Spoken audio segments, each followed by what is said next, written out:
তো কি খবর বন্ধুগণ, আমি নিউজি ছেলে এন্ড গাইস প্রথমে আজকে আমরা কথা বলবো তিথি তুষার ব্লগস ভার্সেস আয়রনি উংশু কন্ট্রোভার্সি নিয়ে। হ্যাঁ গাইস, এই কন্ট্রোভার্সি নিল নতুন মোড়। লিটারালি বয়কট তিথি তুষার #ব্যান্ড তিথি তুষার নিয়ে মুখ খুললো তারা। রিসেন্টলি একটি ভিডিও আপলোড করে তাদের পার্সপেক্টিভ থেকে এই কন্ট্রোভার্সি নিয়ে কথা বলে, তাদের দিক থেকে অডিয়েন্সদের বোঝানোর চেষ্টা করে কেন তারা অংশুকে কপিরাইট স্ট্রাইক মেরেছে। অনেকেই দাবি করছে অ্যামেজিংলি রোস্ট করেছে বলেই তারা রিপ্লাই দিতে বাধ্য হয়েছে। বেসিক্যালি তিথি তুষার বলে অনেকে তাদের উপর রোস্ট ভিডিও বানায়, সেগুলোকে তারা এনজয় করে, রোস্ট ভিডিওকে তারা ক্যাজুয়ালি নেয়। বাট যেগুলো এক্সট্রিম লেভেলের চলে যায়, যেগুলোতে বাবা মা ফ্যামিলিকে নিয়ে কথা বলা হয়, পার্সোনাল অ্যাটাক করা হয়, তাদের হয়তো এসএমএস করে ভিডিও রিমুভ করতে বলি, না করলে স্ট্রাইক মারি। আর হ্যাঁ, অংশু আমার মাকে চুম্মাচ্ছি ছুঁড়ে মারো, চিকেন লেগ পিস এন্ড আরো অনেক অনেক কুরুচিকর কথা বলেছে বলে তাকে স্ট্রাইক মেরেছি। না হলে ওই 1 লাখের চ্যানেলে স্ট্রাইক মারার কোনো প্রয়োজন আমরা মনে করি না। আরো বলে আমরা হয়তো আগে বাজে কিছু ভিডিও বানিয়েছি, সেটা নিয়ে আগে অনেকেই রোস্ট করেছে, বাট সেই আগের ভিডিও নিয়ে এখনো রোস্ট কেন? পারলে আমাদের এখন করা ব্লগ নিয়ে রোস্ট করে দেখা, মেনে নেব। আশা করি পারবি না। আর হ্যাঁ, তিথি ন্যাকা ভাবে কথা বলে, ন্যাকা নাকি সেটা আমি বুঝবো, তোমরা বলার কেউ না। যাদের আমাদের ভিডিও দেখতে ভালো লাগবে না স্কিপ করে দেবে, আনসাবস্ক্রাইব করে দেবে, ওই রকম বাজে মেন্টালিটির অডিয়েন্স আমাদের চাই না। তিথি তুষার অংশুকে নিয়ে আর অনেক কথাই বলেছে, যারা দেখতে চাও ডেসক্রিপশনে ফুল ভিডিও লিংক দেওয়া আছে, গিয়ে চটপট করে দেখে নাও। যাই হোক, আসল মজা তো এইবার তিথি তুষারের এক্সপ্লেন ভিডিওকে এইরকম ঠ্যাস মেরে রিপ্লাই দিল অংশু।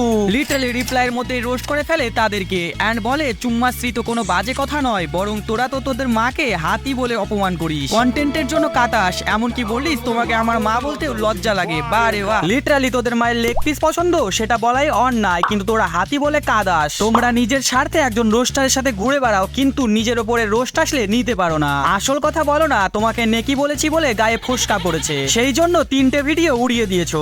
আবার বলছো আমার পুরনো ভিডিওকে রোস্ট না করে রিসেন্ট ব্লগসকে রোস্ট করে দেখাও, মেনে নেব। আরে আমি তো তোমার রিসেন্ট ভিডিওকে রোস্ট করেছি, পুরনো কোনো ভিডিওকে রোস্ট করিনি, তাও কেন স্ট্রাইক মেরেছো? আর হ্যাঁ, মনে রেখো, ভাইরাল হওয়ার জন্য যদি কোনোদিন বাজে কাজ করে থাকো তাহলে সেটা সারা জীবন শুনতে হবে। আপনারাই দেখুন তিথি তুষারের রিপ্লাই ভিডিওকে নিয়ে আয়রনি অংশু কি বলেছে। আর হ্যাঁ, ফুল ভিডিও লিংক ডিসক্রিপশনে।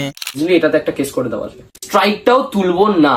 তো গাইজ এগুলো নিয়ে পরে কথা বলছি। প্রথমেই অ্যামিউজিং রিকে অসংখ্য ধন্যবাদ আমার এই খারাপ সময় আমার পাশে থাকার জন্য। অ্যামিউজিং রি তো ওদের পুরোপুরি ধুয়ে দিয়েছে অলরেডি, বাট আবার ওরা নানা রকম ইললজিক্যাল কথা বলছে।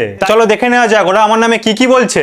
ভাই আমাকে আলতা পরিয়ে দেয় কোনো পুজোতে বা কোনো অকেশনে, তো তখন উনি ভালোবেসে আমার পায়ে চুমু খায়। তো দিদি আমি কোথায় বলেছি যে কাকিমা তোমাকে ঘৃণা করে চুমু খায়? এবার আমার জিনিসটা কিন্তু ভালো লাগে না, আমি কিন্তু বলছি না এটা খুব ভালো জিনিস যে একটা গুরুজন পায়ে চুমু খাচ্ছে, আমি সেটাকে সাপোর্ট করছি, এটা আমি কিন্তু সাপোর্ট করছি না। তুমি নিজে যখন সাপোর্ট করো না, তাহলে কি করে এক্সপেক্ট করো যে অডিয়েন্স তোমাকে সাপোর্ট করবে? আর এসব জিনিস যখন তুমি সোশ্যাল মিডিয়াতে আপলোড করছো, তখন নানান অডিয়েন্স নানান মন্তব্য করবে, এটাই স্বাভাবিক। বাট তার জন্য তুমি স্ট্রাইক মেরে একজনের ক্ষতি করবে? আর তাছাড়া তোমরা শুধু আমাকে নয়, এর আগে টিম থেকে শুরু করে আরো অনেক মানুষকে স্ট্রাইক মেরেছো শুধুমাত্র রোস্টিং এর জন্য। এই রোস্টে সে মন্তব্য করে, সেই চুমু খাওয়াটাকে এইটা বলে যে কাকিমা তোমাকে তো চুম্মাশ্রী অ্যাওয়ার্ড দেওয়া উচিত। চুম্মাশ্রী তো কোনো খারাপ কথা নয়, বরং তোরা তোদের মাকে হাতি বলে অপমান করিস।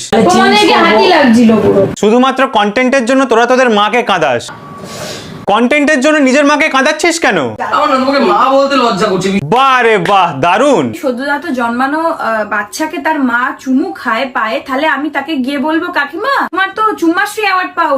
যাই হোক, চলুন নেক্সট আপডেটের ওপর। ইয়েস গাইস, এই কারণের জন্য অ্যাক্ট্রেস অঙ্কুশ হাজরা করে দিল এদেরকে ট্রোল। অভিনয়ের মাধ্যমে রোস্ট করলো বেঙ্গলি ইন্ডাস্ট্রির কিছু অ্যাক্টর অ্যাক্ট্রেসদের। রিসেন্টলি দুবাইয়ের অ্যাড শুটিং এর জন্য এয়ারপোর্টে হাজির হন অঙ্কুশ এন্ড সেখানে পৌঁছায় টলিউড অনলাইন নামক এক পাপারাজ্জি সংস্থা। লিটারালি মিডিয়াকে দেখে অঙ্কুশ অবাক না হওয়ার ভান করেনি, বরং হেসে তাদেরকে পাল্টা বলেন, দেখ তোরা আসবি আমি জানি, কিন্তু আমি বুঝতে দেব না তোরা আসবি। জানি আমার পিআর টিম তোদের ফোন করেছিল, কিন্তু দেখ এবার নাটক। এরপরে ফের একবার গাড়ি থেকে নামেন তিনি এন্ড নাটকীয় ভঙ্গিতে বলতে শুরু করেন, তোরা কি করে জানতে পারিস যে আমি কোথাও যাচ্ছি? উফ, আমি এত ফেমাস না। হ্যাঁ গাইস, নাটকের মাধ্যমে বলা কথাগুলো অঙ্কুশের না, বরং বহু অভিনেতা অভিনেত্রীকে মিডিয়ার সামনে এভাবেই প্রতিক্রিয়া দিতে দেখা গেছে অতীতে। তার মধ্যে বাংলার বড় বড় সেলিব্রিটিরাও রয়েছেন। আসলে তাদের প্রত্যেকের পিআর টিম থেকে মিডিয়ার কাছে পৌঁছে দেওয়া হয় তারকাদের প্রত্যেক দিনের রুটিন। এইসব এতদিন গুজব হয়ে থাকলেও এবার সরাসরি প্রকাশ্য আনলেন অঙ্কুশ। আপনারাই দেখুন অ্যাক্টর অঙ্কুশের ভাইরাল সেই ভিডিও।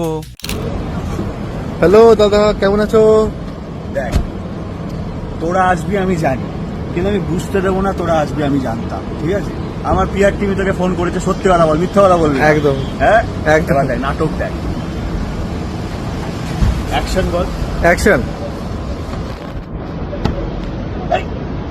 তোরা কি করে জানতে পারিস বলতো আমি যাচ্ছি? আমি এত ফেমাস না।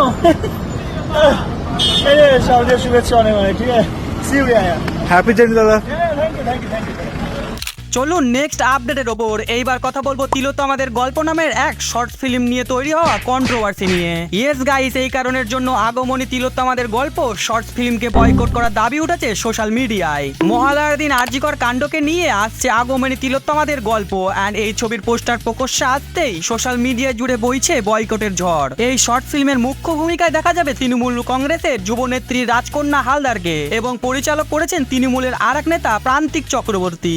Recently Kunal Ghosh made it clear that ফিল্মের সাথে দলের কোনো যোগদান নেই, অ্যান্ড ফেসবুকে লিখে একটি পোস্ট আপলোড করে, যা আপনারা ভিডিও পজ করে পড়তে পারো। লিটারালি সোশ্যাল মিডিয়া থেকে প্রচন্ড পরিমাণ হেট আসলে মুখ খুলেন অভিনেতা রাজকন্যা হালদারও। তিনি জানিয়েছেন কোনো তথ্য, কোনো বিচার ব্যবস্থা বা কোনো তদন্তের বিষয়ের সঙ্গে যোগসূত্র নেই এই ছবির। যারা এই প্রশ্নগুলো তুলছে তাদের বলবো আগে ছবিটি দেখুন, তারপর বিচার করবেন। আরো বলে, কুনাল ঘোষ কি পুজোর গান দলকে জানিয়ে লিখেছিলেন? দেব কি দলকে জানিয়ে প্রধান তৈরি করেছিলেন? তাহলে আমার বেলা হেড কেন? এই শর্ট ফিল্ম নিয়ে অভিনেত্রী আরো কি বলেছে আপনারাই দেখুন। আমি তো দেখলাম যে কুনাল ঘোষ তিনি গান লিখেছেন, তা তিনি কি দলকে জানিয়ে গান লিখেছেন? আমার এটা প্রশ্ন। দেব যখন প্রধান সিনেমায় অভিনয় করেছিলেন, তিনি কি দলকে জানিয়ে অভিনয় করেছেন? নিশ্চয়ই নয়। এই শর্ট ফিল্মের মাধ্যমে কি বোঝাতে চেয়েছি সেটা তো আমার কাছে কেউ জানতে চায়নি। তার আগেই এরকম আমার সাসপেনশন এসেছে। তো আমার মনে হয় যখন বোঝাতে পারিনি তখন আমি আমার শর্ট ফিল্মের মাধ্যমেই বোঝাই। এই ছবিটাই কি এমন কিছু ছিল যাতে দলের ভাবমূর্তি নষ্ট হতে পারে? একদমই নয়, এবং সেটা এখনো পর্যন্ত কেউ দেখেওনি। সেটা এখনো পর্যন্ত কোনো মাধ্যমেই কেউই দেখতে পায়নি, না দলের কেউ, না সাধারণ মানুষ কেউ। তাই আমার মনে হয় উই শুড নট জাজ the book by its cover. ছবিটা কি রিলিজ হচ্ছে? হ্যাঁ, 2 তারিখ, আগামী 2 তারিখ ইউটিউবে এবং ফেসবুক পেজে ছবিটা রিলিজ হবে। চলুন নেক্সট আপডেটের ওপর। হ্যাঁ গাইস, এই কারণের জন্য কনসার্টের মধ্যে প্রত্যেকের সামনে ক্ষমা চাইলেন Arijit Singh.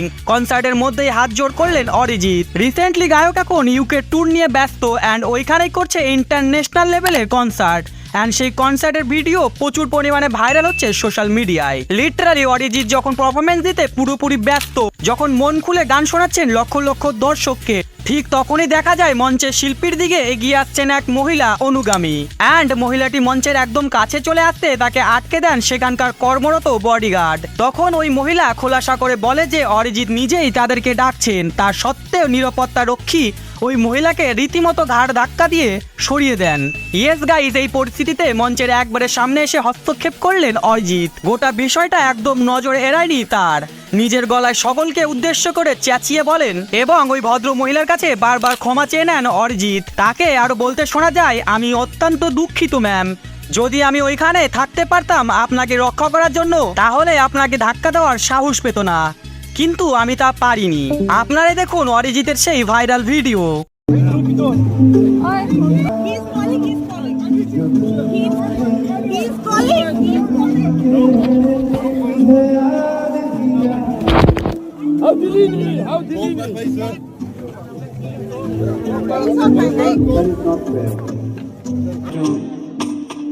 Grab somebody like that. Guys, sit down. Please sit down. It's better to sit down. I'm really sorry, madam. I wish I was there to protect you, but I could not. Please sit down. Please sit down. চলুন next আপডেটের ওপর। এইবার কথা বলবো অমর on ফায়ারকে নিয়ে। তো guys, এই কারণের জন্য অ্যাংরি রিপ্লাই দিলেন তার হেটার্সদের। কি এমন হয়ে গেল যার জন্য রাগ প্রকাশ করলেন অমর? রিসেন্টলি অমর জানায় তার ফেসবুক আইডি নাকি উড়িয়ে দেওয়া হয়েছে রিপোর্ট মেরে, টার্মিনেট করা হয়েছে তার ফেসবুক আইডিকে। অমর আরো জানায় তাতে তার কোনো দুঃখই নেই। এর আগেও 8টি আইডি উড়ানো হয়েছে, এটা দিয়ে না হয় 9 নাম্বার হলো, তাও কিচ্ছু করতে পারবে না কেউ। দরকার পড়লে আরো 50টা আইডি খুলবে সে। আরো বলে, তোরা কি ভেবেছিলি একটা আইডি গেছে বলে ফুপিয়ে ফুপিয়ে কাঁদবো? কোনোদিনও না, তোদের আশার ওপর জল ঢেলে দেবো আমি। আপনারাই দেখুন এই ব্যাপার নিয়ে অমর আরো কি বলেছে। আমার ফেসবুক পেজটা গেছে।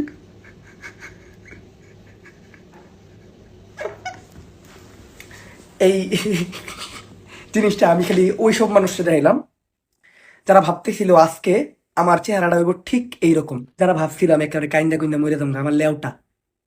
আমার লেউটা ঠিক আছে, আমার একটা ফেসবুক পেজই তো গেছে ভাই।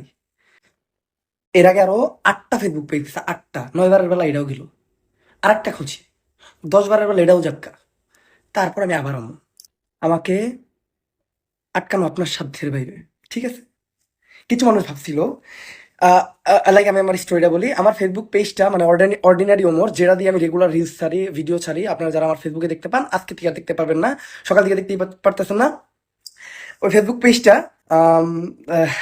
মানে কিছু আমার শত্রু বললেই চলে, ওরা এটা সাবমিট করছে ফেসবুকের কাছে যে ফেসবুক ও অরিজিনাল ক্রিয়েটর না, ও একটা ফেক ক্রিয়েটর, ও আরেকজনের ভিডিও ওর অ্যাকাউন্ট ইউজ করতেছে, তুমি ওর অ্যাকাউন্টটা টার্মিনেট করে দাও।